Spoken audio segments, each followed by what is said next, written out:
Okay, today I'm going to show you how to truly dial in your bait caster with no backlash, no thumb.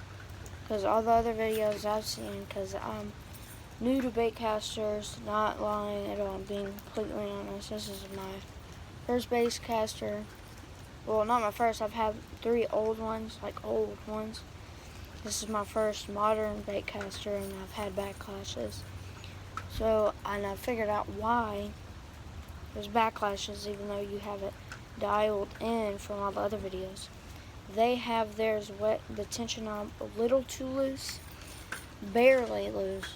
So tighten your tension knob all the way like you normally do, and then have this about same type as all the other videos, which is between 7 and 6, and then to minimum.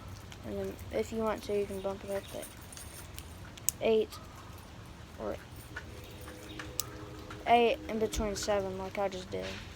But I would prefer 7, the dot in between 7 and 6.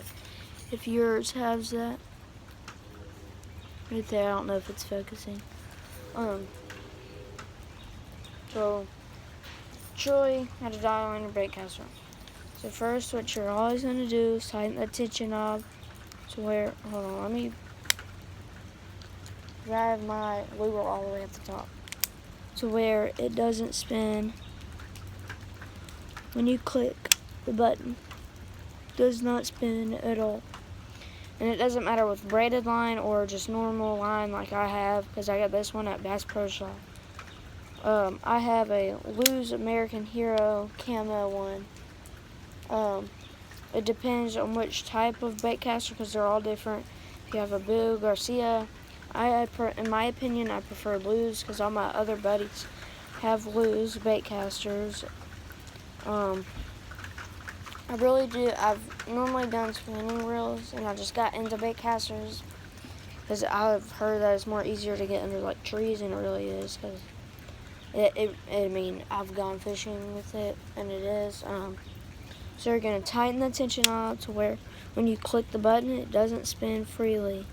Then you're gonna slowly start loosening it as you would normally do on the other videos. But what I do is a little different.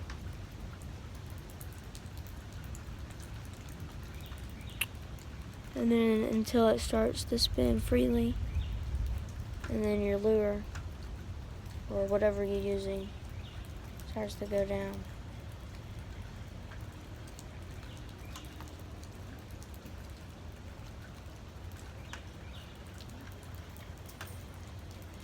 And then I have a little bit of backlash, not backlash. So then what I'm going to do, build that back up, tighten it just a little bit to where it still spins freely. And then I have no backlash, and you're going to do that until you have no backlash when you push it down and it hits the ground. No backlash at all. And yes, it is raining in old southern state of Alabama. No backlash at all. So once you have that done, you're going to tighten it just a little bit, like maybe barely tighten it up. So then when you it still spins freely. No backlash, a little tough to spin freely. But then when you cast, it goes out. But then you have no backlash, because what I've learned, when I cast and it's loose, like the videos, all the other videos that I've watched say, to do that, I always get backlash, maybe because you're casting too hard, but you want to get it far enough out to where the fish are. So then this is what I do, so then there's no backlash.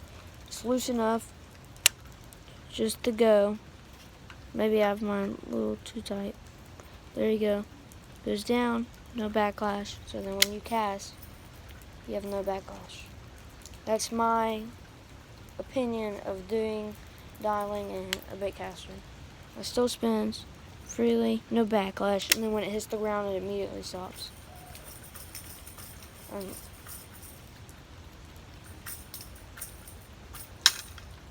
Thanks for watching how to dial in your bait coat.